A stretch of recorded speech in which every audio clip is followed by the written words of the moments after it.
shawaanis oromoon kutaa nu kudhaniimi kudhan tafa miti kudha tokkorraa kudhan tafa nu tokko miti kutaan kudhan jaarsa keenya obboleessa keenya jechuudha waa'ee waldiisuu keenya hin jiru abada kottaa fuudhaa mallee jimmaan nuti zarii gootaati si jammar nu fuutanii ilmoo gootaa dhalchitu bara ilmoo zarii baatifaar dhalchitu bara indee maal taatanis waan nu kaffaltanii nu fuutan nu barnuuti nu kaffallee isinitti heerumoo osoo hin taane kaffaltanii nu fuuchuu qabdan nuti ijoollee sanyii mootiiti maal taatan gaa'es indee bujuudhuma simimee ijoollee gaa'es inni kabaabar waan isinitti maal mallas yeroo jiru jechuudha rabbiin jahannamatti qabsiisu ijoollee Tigree namni tuqaa yeroo mallas jiru maal jedhu beektaa inni akkoo yee mangisti zarna nyaattiin kun namaan jedhu bara nullee durillee zarii mangistii haddallee zarii mangistiiti nuti isinii galee moo isiniin galee garuu mangistii isa duriitiin bonna nu ka'ammaarraa ka'ammaan guyyaa tokko isinii faarseen beekan lees ka durii islaamummaadhaan dhufe gaa'es ila oromummaa keessan furadhaa jahannamiin ba'a oromummaa dura islaamummaa dursa oromummaa koo islaamummaa kan koo yoon sirriitti qabadhe oromummaa koo illee nan qabadhe isinii galee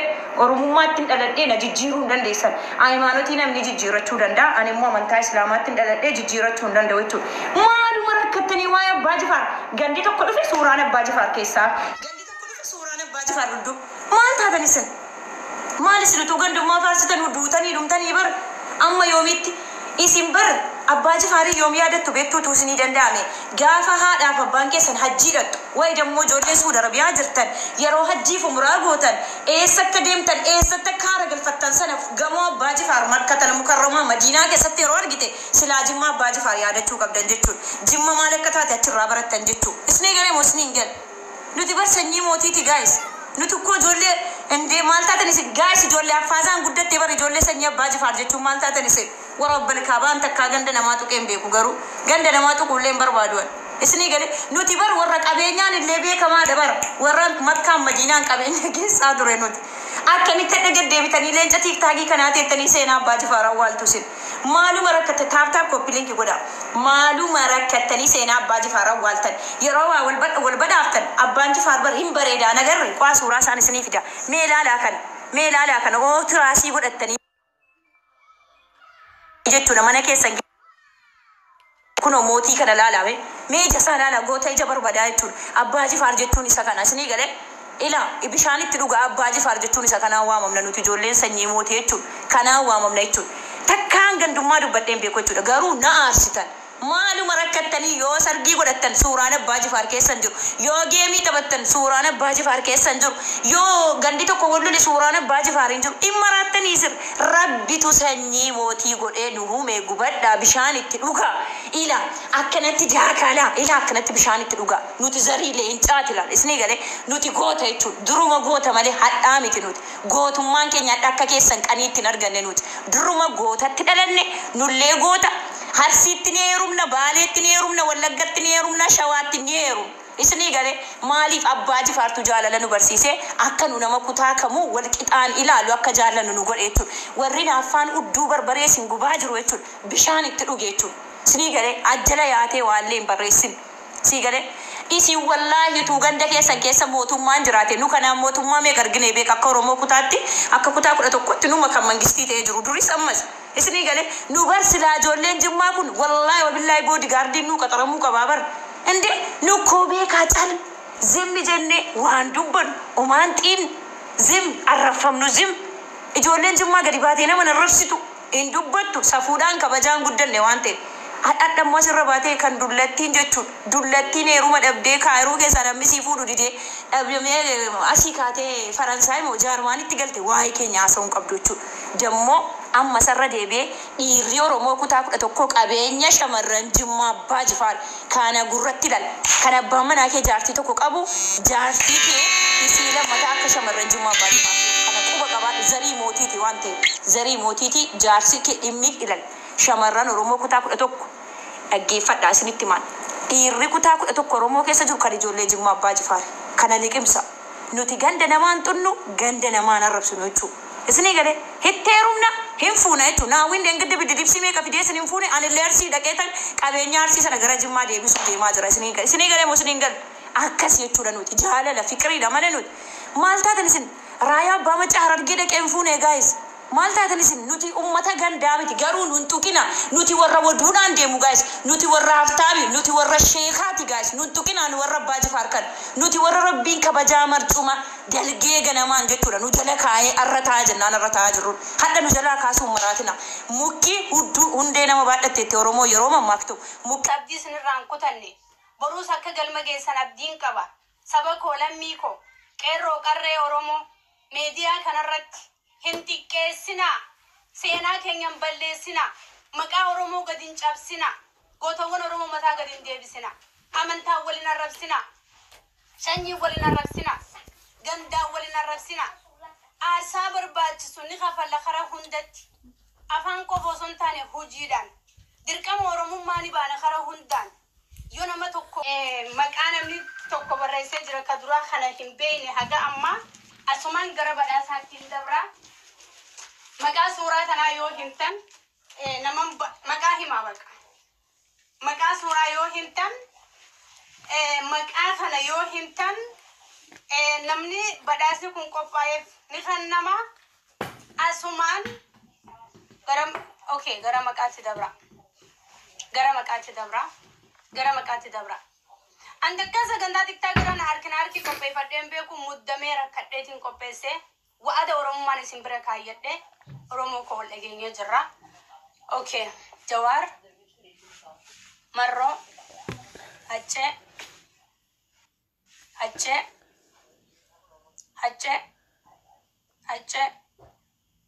Jawaar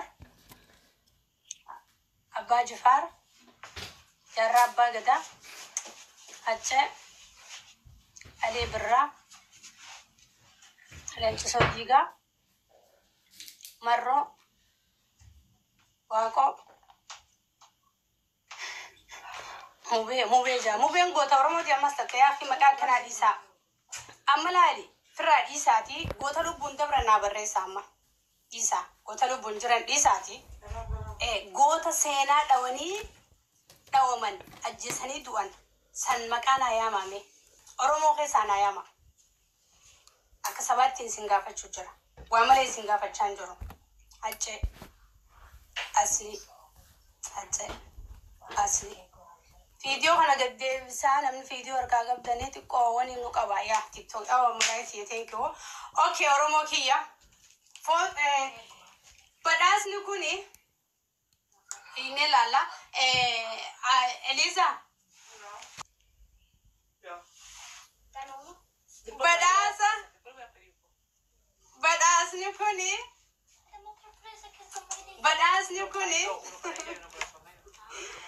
badhaasni kuni ga wallahi badhaasni kuni badhaasa addaati badhaasa ajaa'ibaati carraa qaba masha Allah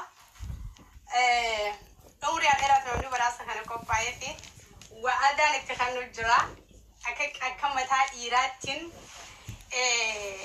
kaayyoo dhiira bira kaayyatan kaayyoo jabaa bira kaayyatan bira akka Oromootti isin kaayyuu deema na wajjin akka bira keessan kabajaan isin gaafadha kophaa kiyya waan hin taaneef hordoftoota koo nama 2700 wajjiniin badhaasa kana haa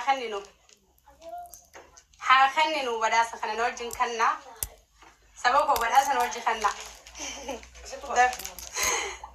okay badhaasa kennu jirra yaa rabbi kiyya يا رب يا الله يا رب يا الله يا رب يا الله يا رب يا الله بدأس نكون إلو كودا بقباي إلو كودي بقباي إلو كودي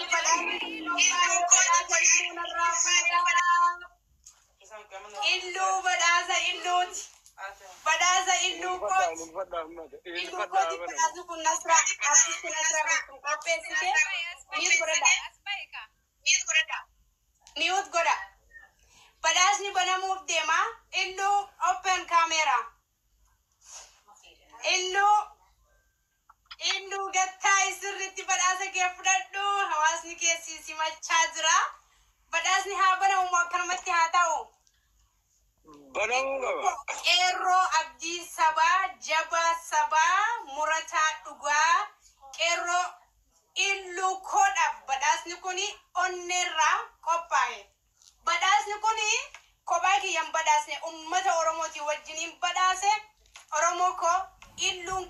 keessan jaba ni beektanii qeerroo jabeessuun qeerroo dhugaasaa haqa inni nu biraa qabuun jajjabeessuun dirqama oromummaati dhugaa waliin quudhuun dirqama oromummaati illuu koof narraa fuudha haa banamuu badhaasichi banamuu qaba. haa banamuu illuu shakkee jira Banamuu qaba. Laaluu qaba. Waan sun laaluu qaba. Illuun garaan taadhaa jee jira yaa uummato. Illuun dhiirona siraa suuraa sinna badhaasa deemti maal. Uummata waliin bannee jooruu akkasuma godhaa miti kun nama dura banee egariitti deebisanii badhaasa mul'isanii deemanii badhaasa uummata Bani jechuun jiran banii okay family bani jettanii okay. Egaa jettaniifuu banamu jira. Egaa jettaniifuu banee badhaasichini.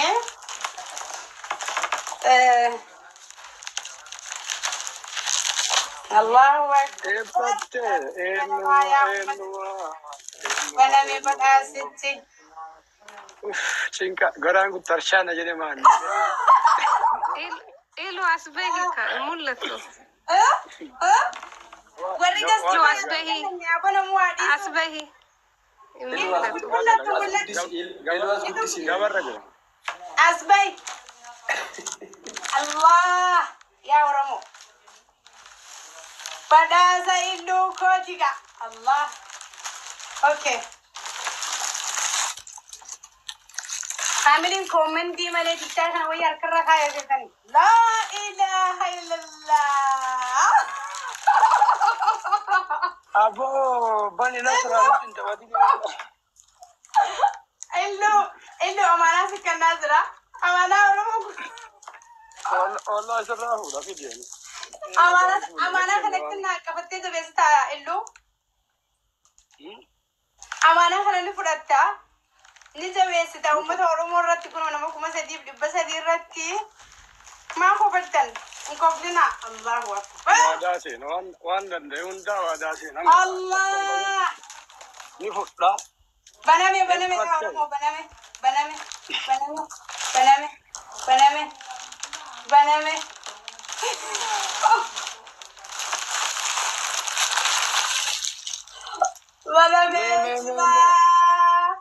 Eenyu nakki maal akka ta'e gasaa godhanii. Okay. Allah. Oh my God.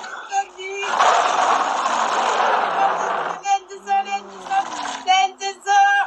Illuudhaafi qophaa'ee thank you sinjanna illuu kabajamii amaanaa gootota Oromoo akka qeerroo Oromootti illuu koo si kanneen jira si badhaaseen jira ani obboleettiin ta'e artistiin Asraa Gursumii ummata Oromoo guutuu gootowwan Oromoo guutuu bakka buuseetiin illuun dhalataa Baaleetii leenjisoo diigaa kan Oromooti Arsitti dhalatee illuu koo badhaaseen jira ummata qaalii fi gaarii gootowwan Oromoo mataa gaddeebisuun nurraa haa dhaabbatu. Safuudha seenaa waliin nyaannu seenaa waliin ajjeesnu gootota aarsaanuu kafalan lubbuun dabran qeerroon Oromoo mataa gaddeebisuu dhiisa amaanaa rabbii isinitti haa ta'u an takkaa sagantaan godhanne takkaan agarsiisaa asirran dhufne waaniin godhuun dhabee ummata kiyya ummata Oromoo xiqqaa guddaan afaan tokko dubbanna adaraa rabbii gootota Oromoo dhiisaa sagantaan badhaasa lammaffaatti aanaa illuu koo boostaadhaan si ergaa leenjisoo diigaa badhaafamte. Gaatoon. Baga gammada. Leenjisoo diigaa. Leenjisoo yes.